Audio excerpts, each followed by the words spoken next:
Okay, welcome. My name is Brooke Vaught. I'm the proud principal here at Hancock Elementary School.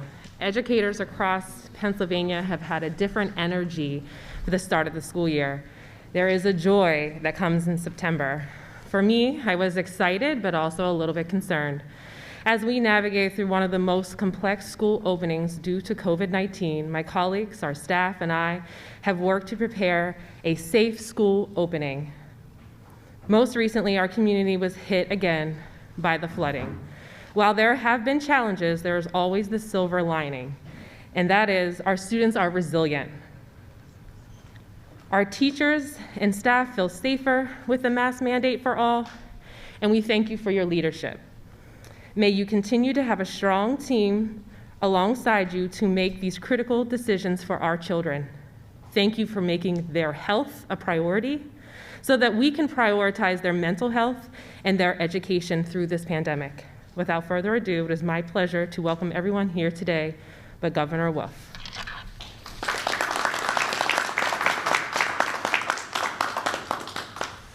So thank you very much, Principal Vaught, and thank you for making your school available to us for this press conference.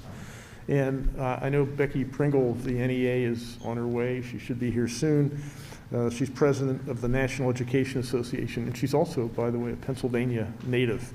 And I want to thank her for joining us, and she'll be here with Rich Askey, who's also who's the president of the Pennsylvania State Education Association. Look, I know that the Norristown community has experienced a lot of flooding as the remnants of Ida passed through Pennsylvania last week. And they've done a lot. This school district has done a lot. Well, there's our special guests. Hey, folks. Hey, come on up. Come on. Rich, Becky. I just introduced you as a native Pennsylvanian, right? Absolutely. That's right. That's great. Rich, always good to see you. So thank you for being here. But just to mention, this school district, Norristown School District, the high school here served as a Red Cross shelter for those who couldn't safely stay in their homes as a result of the flooding last week. And I want to thank everyone here, the school district, everyone, the volunteers, the members of the community who stepped up to help your community and your neighbors in this time of need.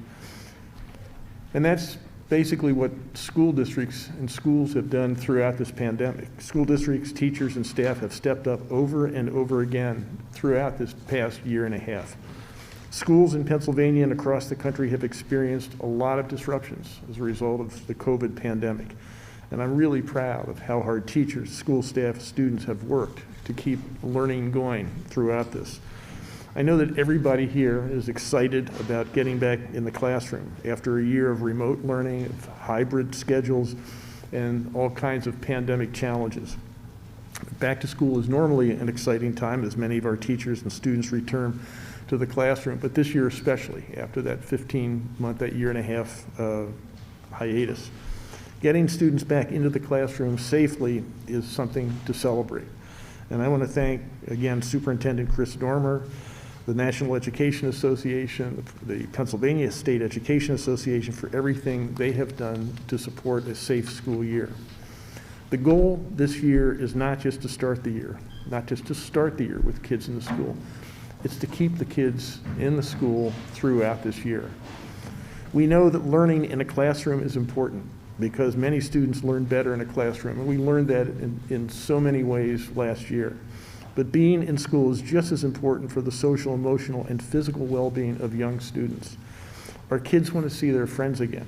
They want to play sports. They want to participate in the activities that help them build skills. They want to connect with their peers. In school, inside school, in the classroom, students learn about important subjects, but even more important, they learn about themselves. And that's why we want to keep kids in the classroom this year, especially after the disruptions and the instability of last year. We want to do everything in our power to keep kids in the classroom all year long. And that's why here in Pennsylvania, we're offering 4 key resources to help keep kids in the classroom. First, of course, masking. Second, testing. Third, vaccination. And fourth, increased funding. All this is part of a whole year strategy to keep kids in the classroom where they should be. Let's start with masks. Masks are one of the best tools we have to keep students in the classroom and COVID out. Keep in mind, kids under the age of 12 are not eligible for the vaccine yet. That's why masks are now required in Pennsylvania schools. Masks protect each child, and they also reduce the risk that entire classrooms are going to need to quarantine due to positive COVID-19 cases. And that means more time in the classroom.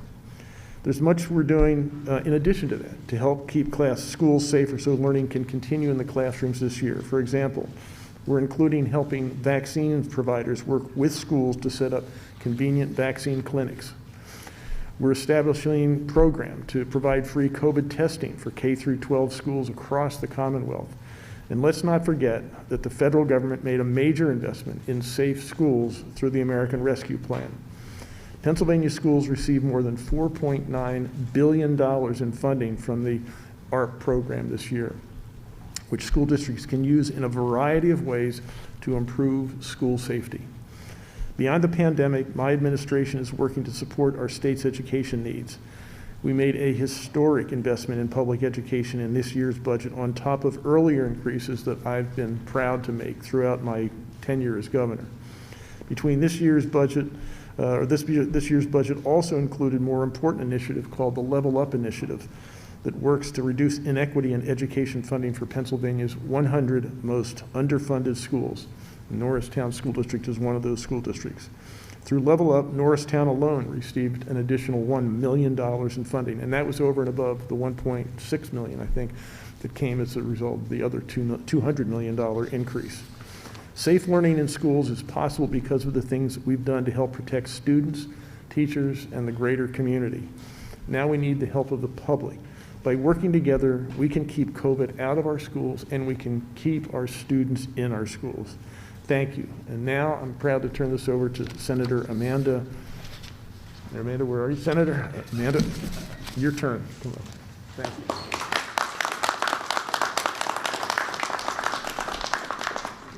Thank you, Governor Wolf, for coming to our district and recognizing the important role that Norristown Area School District plays in our community outside of just education.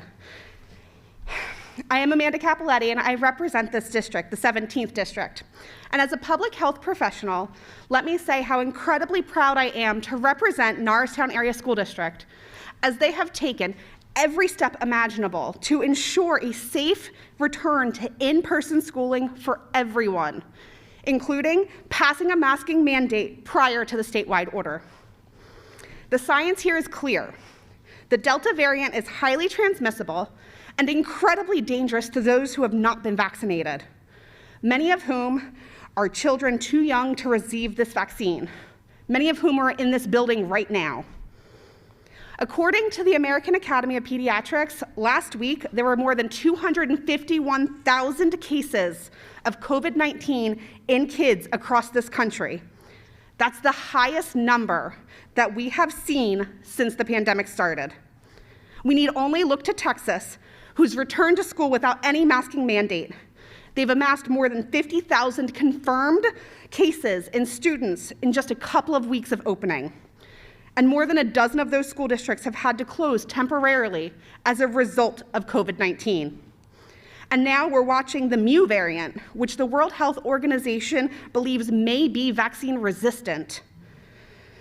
Education has been thoroughly disrupted, and these new variants continue to threaten the continuity that is needed for quality education and development. If we want to get our students back into the classrooms, we must follow the science and take evidence-based approaches to ensure the safety of ourselves, our students, our teachers, administrators, and all school staff. And that means that vaccines work. I implore everyone who is eligible to receive one to go out and get one. Doing so protects our children 12 and younger who are not able to be vaccinated. Doing so protects the people around us who cannot get vaccinated because they're immunocompromised. We need to social distance and wash our hands, use hand sanitizer, those basics. But more importantly, what today is about, masking up. The science is there, it works. Taking these steps are the best ways to keep our kids healthy and our communities healthy. Nothing about science should be political. It is evidence-based, and sound. If we do this right, our children can return to school safely. They can be with their friends, and we can find ourselves on the other side of this pandemic sooner rather than later. And we can return to a life that doesn't require a masking mandate. But until then, follow the science. Get vaccinated and mask up. Now I'd like to turn this over to the state representative of this area, Matt Bradford.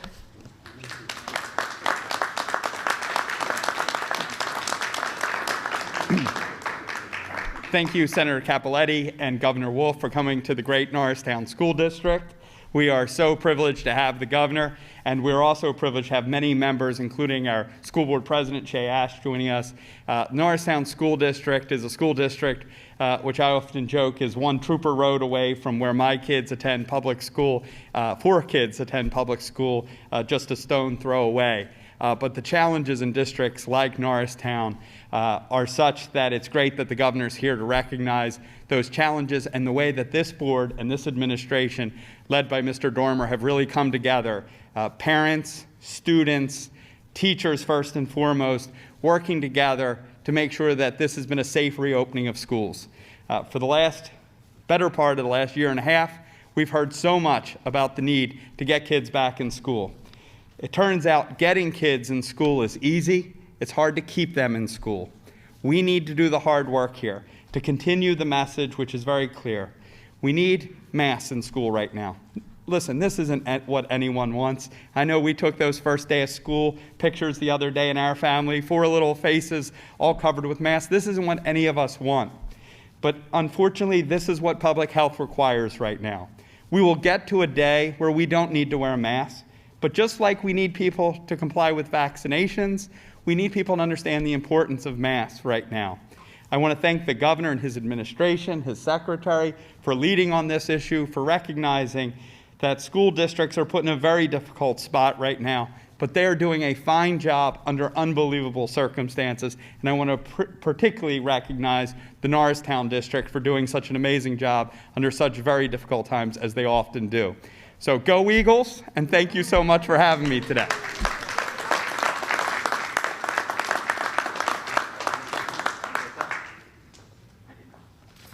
Well, good afternoon.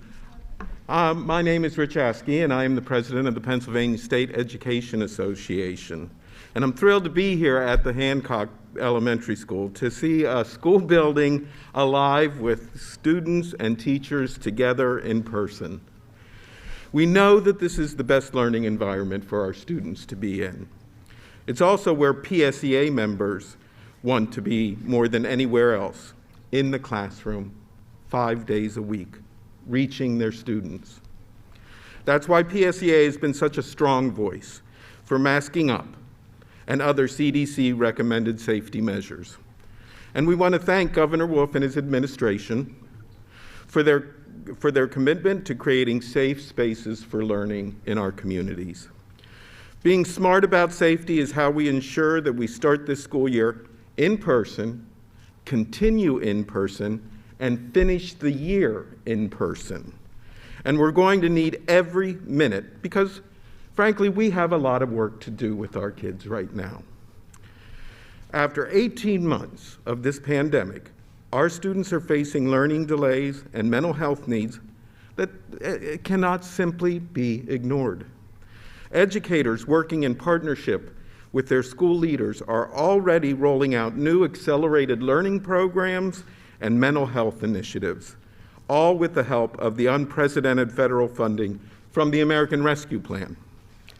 We want to get kids back on track academically. And we know that a focus on mental health and emotional well-being is going to be absolutely critical in that effort. Moving past this pandemic is not something we are going to do overnight. We're still in the midst of it right now as we speak. But what an opportunity we have before us. Rest assured, Pennsylvania's educators and support professionals stand ready to work with our elected leaders and school district administrators. We want to make this school year the best that it can possibly be. We want to tackle the specific problems in our schools that have been exacerbated by the pandemic. And most important, we want to lift up our students, because that's what this is all about. They're going to accomplish great things this year, and we cannot wait. Now, I'm happy to welcome to the podium a colleague and friend who has dedicated her life and career to being an advocate for social and racial justice and a strong voice for educators and students everywhere. Becky Pringle spent 31 years in Pennsylvania classrooms as a middle school science teacher.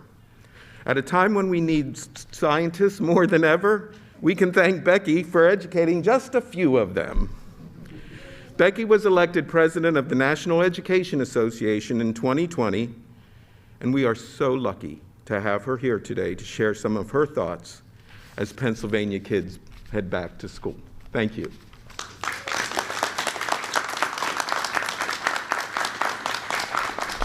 Oh, thank you, Rich, my friend, and thank you, Governor Wolf, for your long time championing of our public schools and of our public school educators and of our students. We know how important it is for elected leaders like you to work with educators, with them, to keep our students safe and to create the opportunity for our students to continue to learn and thrive throughout this pandemic. Of all the civil rights for which this world has fought and died for 5,000 years, the right to learn is the most fundamental. The freedom to learn has been bought by bitter sacrifice. So whatever you might think about the curtailment of other civil rights, you must fight to the last ditch to keep open the right to learn. Those profound words by W.E.B. Du Bois could not be more poignant at this moment in time. The most basic of those rights is our students' right to be safe from this pandemic. And we know what it is. I'm a science teacher. I've been saying all year, follow the science, follow the science, follow the science. Why are people asking, questioning that? We know that vaccines work. Get a vaccination. We know that masks save lives. Put your mask on. We know that we must have a robust testing program so that we can not only trace those educators and students who might get sick, but that we can isolate them quickly and we can keep them in school. I looked into the eyes, I couldn't see their mouths, eyes of students and educators earlier this morning. And I saw that gleam, you know, the one that comes from, we're starting back to school. They are so excited to be together, to learn together, to work together, to connect again. And we, the adults in the system, must share the responsibility to keep them safe. We must do what we know is right. So we are worthy of our students. Worthy of our students.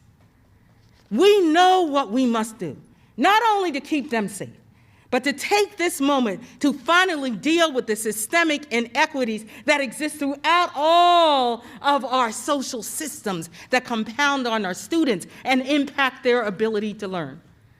Together, we can and we will do what's right.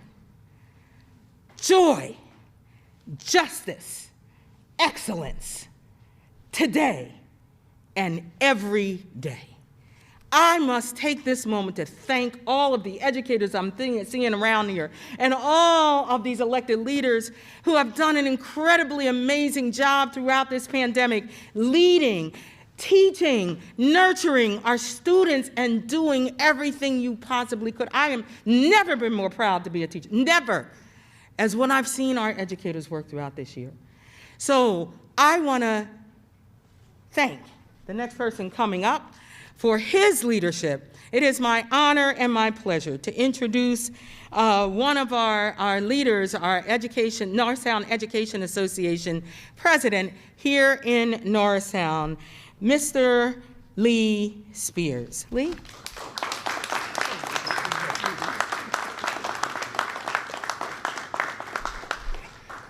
Thank you, Becky. It's always dangerous to follow Becky after she speaks, so I'm privileged for that honor. My name is Lee Spears. I teach critical thinking, reasoning, and problem solving through the application of mathematics to real-world problems, AKA I'm a high school physics teacher. Back when this started, and when we were talking about reopening schools, even the beginning of last year, many of our members, when surveyed, said, when we asked them, what would make you feel safe in the classroom? The answer was a vaccine.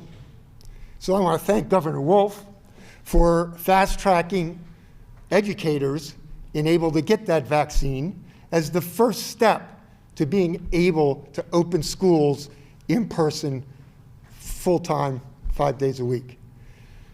We're on that path. We have a long way to go. With the new Delta variant, as Becky says, follow the science, masking makes sense. I'll take Mr. Dormer, who was, again, has been mentioned before, ahead of the pack. We've had a mask mandate in place since well before the school year started. And I'm proud that the governor and his staff has included that mask mandate for the safety of all of our public education students, staff, and teachers. One thing I want to mention, the Norristown associations is that we are a merged local. I am proud to represent not only the teaching staff, but also the support staff. The support staff are janitors, are secretaries, are paraprofessionals. A lot of the work of this pandemic has fallen on their shoulders. Keeping our buildings open, working with our children, feeding our children, getting our children to and from school safely has been a challenge. And they have truly stepped up and met that challenge. And for that, I cannot be prouder. We are not done in this pandemic yet, but in Norristown, we are on the right path. And while the association and the district might not always agree on things, we can definitely agree that the #1 priority is the health and safety of our children, our staff, and our community. And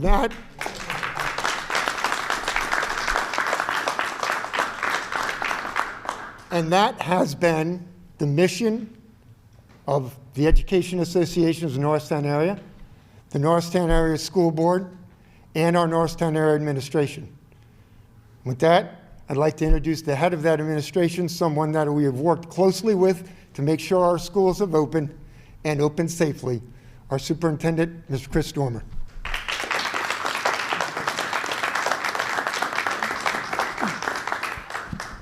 Thank you, Mr. Spears. Good afternoon, everyone. Welcome to the beautiful Hancock Elementary School and to the Norristown Area School District. I want to start today by thanking Governor Wolf for visiting today and for his leadership throughout this pandemic. Doing what is right is never easy and oftentimes not popular. Taking measures to protect the lives of all Pennsylvanians is always right. And we're fortunate to have a governor who has taken that charge seriously from the very beginning. And lately, as it relates to the mandating of masks for everybody that is in all of our public schools across this Commonwealth. We're blessed to have such dedicated elected officials representing the municipalities of Norristown, East Norton, and West Norton. Our state representatives and senators are champions for our community and have been tremendously supportive throughout the pandemic. You heard from Senator Cappelletti and Representative Bradford today, and I also want to thank them, in addition to Senator Muth, Representative Briggs, and Representative Webster, who are with us today, for all of their support. Operating schools safely, as Mr. Spears said, is best done in partnership with our staff. And we are blessed here to have the best staff in all of the Commonwealth. Sorry to the other 499, I have the best here. Okay? Having the support of our teachers and our labor groups has been key to our success and our focus in keeping everyone safe and healthy for the past 18 months. I want to thank NEA President Becky Pringle, PSEA President Rich Askey for being with us today, and for your work to keep the millions of teachers and students across the country and the Commonwealth poised for success this school year. I must share my sincerest gratitude and thanks to Mr. Lee Spears, President of EANA. It has been a privilege to work with him in the truest spirit of collaboration to align the needs of his members with the needs of this school district. The partnership we have forged has allowed us to successfully navigate the past 18 months and everything the pandemic has thrown at us, and it has been quite the journey. Going back to March 12, 2020, the world changed in a heartbeat as we knew it. I'll never forget being called over to the Montgomery County Intermediate Unit, and I know Dr. Speaker, the Executive Director, and Dr. Landis, the Assistant Director, are with us today, basically calling us at 12 o'clock to say, at 3 o'clock, you are shut down for 2 weeks. And as we all know how that went, 2 weeks became what felt like a lifetime. It was the balance of the school year. And that started an 18-month journey of uneasiness and unpredictability. But one thing was certain. The Norristown Area School District was going to provide the very best educational program for our students, family, and community. With thought yet quick planning, we dove headfirst in the world of asynchronous and virtual instruction, because at that time, that was the safest way to provide our educational program. When you go back a little over a year, the start of last school year, positivity rates here in Norristown were well over 10%, double what they were in Montgomery County. And I had to make the very difficult decision to announce that we would spend at least the first half of our school year fully virtual. No students in our building, all remote. There was so much unknown, but again, thanks to my cabinet team who was all here, Mr. DeRosier, Ms. Vesta Piedra, Ms. Dr. Molitor, Ms. Rourke, Dr. Williams, our assistant superintendent, we were able to transition to a fully virtual program and a one-to-one program for all students. Because at that time, it was the safest way to proceed. Fast forward to midway through the year, and after much consultation with our County Office of Public Health, the Children's Hospital, we developed some metrics that were going to allow us to say when could we come back to in-person learning. And after a long winter and week after week of substantial transmission, we finally met those metrics in early April. And with a strong health and safety plan and excellent mitigation strategies, we successfully returned to in-person instruction on a modified basis because it was safe to do so. Today we stand here day 4 of the 2021-2022 school year. And I'm proud to announce that Norristown Area School District is operating a full in-person instructional program 5 days per week. We're confident that we can safely offer this type of learning because this is what we do best. Students in classrooms working with teachers because of an outstanding multi-layered health plan and because of all of the support we've gotten from the county level, the state level, and the federal level. Again, it goes from mandates, funding, everything that allows us to put things what we need to allow our students and teachers to be back in our classrooms and be back with us every single day. Universal masking is key. Spacing of students to the greatest extent possible. Having dedicated teacher spaces to keep them safe. Rigorous disinfection protocols and a rapid testing program name just a few of the strategies that we believe will allow us to stay open for the duration. As many of our speakers said, the real race or the real win is not getting our schools open. It is keeping them open every day so that we can do what we do best, which is serve the children here in the Norristown Area School District.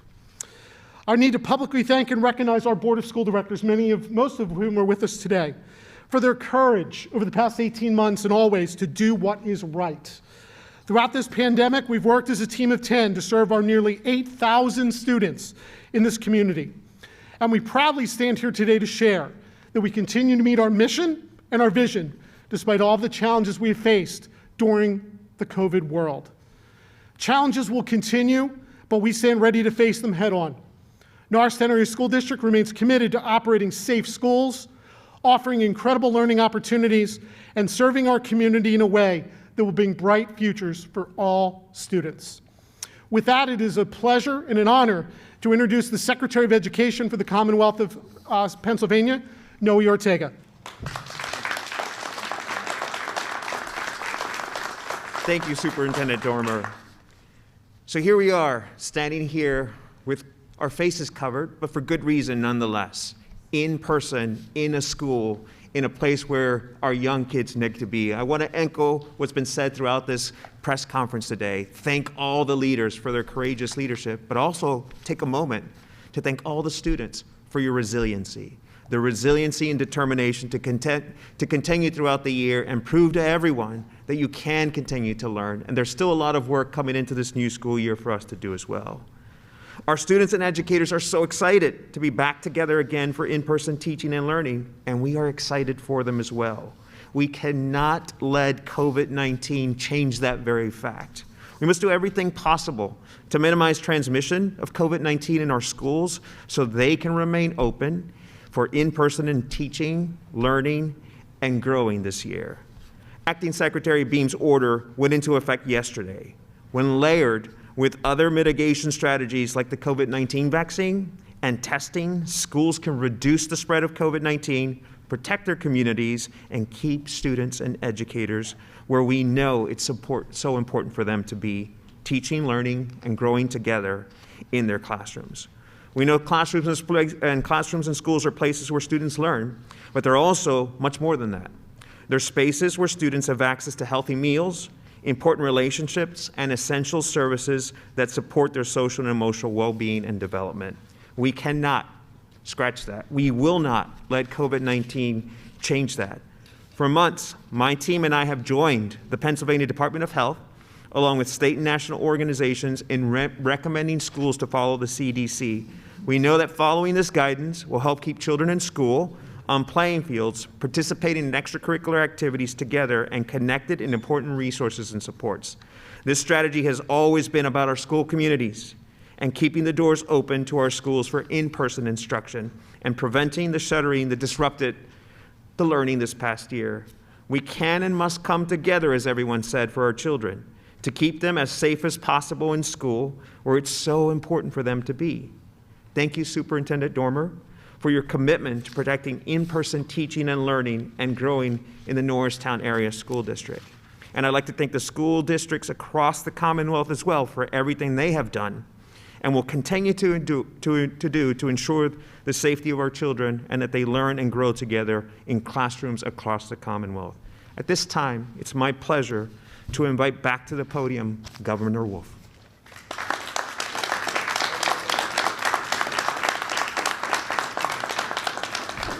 Okay, be happy to take questions. Yes, ma'am. You mentioned that the district was used as a shelter. There's people who are still sheltering here, having, still suffering from the storm right now online, waiting to see if there's going to be any FEMA money coming, people who live in this very district. What hope can you give them at this point? And also, not far away from here, there's a lot of people singing the praises about mask orders. The school started days ago or a week ago when there was no statewide mask order. What do you say to those school boards who took bullying, protests, lawsuits, even some had to call the police to stop the school boards all over the masking debate that could have been applied weeks before those schools started? Yeah, I applaud their courage. And one of the things I think that's helpful about a statewide mask mandate is that everybody has to do it and for our schools. And it's something that all school districts have to do. So I'm hoping that one of the things it does is stiffen the resolve, gives some backing to those good school districts that have already done that. And the FEMA money question? FEMA money, the damage so far that we've sent into FEMA, the estimate is about $117 million of damage. There's a $19 million threshold, so we're pretty sure we're going to meet that. And there are over 400 homes that have been affected, and that should allow us to meet the individual mandate. So we expect to hear in the next few days that we got the disaster, the declaration that we are looking for from Washington. Yes. Governor Wolf, there are hundreds, if not thousands, of parents who just simply don't agree with the masking mandate. And there are even school districts who have said they're just not going to follow it. Are there going to be any consequences to that?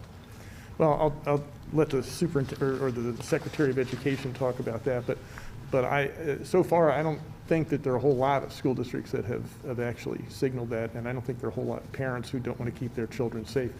Listen, the strategy in Pennsylvania is the vaccine. Kids 12 and under cannot get the vaccine. What do? We can say we're not going to let them come back into the classroom, or we can do everything we can to keep them safe and keep them in the classroom, and that's what we've chosen to do. Secretary, you have anything you want to add to that? Happy to chime in, Governor. And I just want to place emphasis on the fact that what we've seen is a lot of great behavior among courageous leaders, parents, and communities as they've complied with the masking order. I think throughout the past 18 months, we've seen disagreement, particularly around face coverings, et cetera, and we acknowledge that. But we've seen people really engage in good behavior. With regards to repercussions for us, we've been focused on the incentives, right? The incentives is that we will continue to allow learning in person in the classrooms for the entire year, which is what our kids want, what our parents want, and we're using that as the incentive to go through. Now, with regards to questions about liability, school leaders know that this is a mandate that's coming from the Secretary of Health, and it's important for them to follow for the purposes of ensuring safe and healthy learning environments. So I just want to make sure that that's not lost from the conversation. Governor? Thank you. Yes. And this may be another question for the Secretary of Education. Has there been any directive given to schools as to what disciplinary action can be taken if a student repeatedly comes to school without a mask?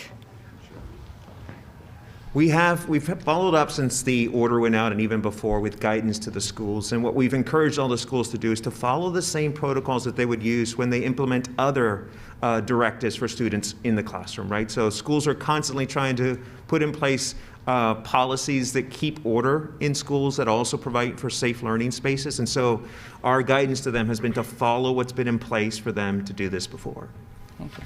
And Governor Wolf, there has been a legal challenge in Commonwealth Court to Secretary Beam's masking order. Is it a possibility that this mask mandate would be overturned? And what do you say to those who say that Secretary Beam didn't have the power to do the mask mandate?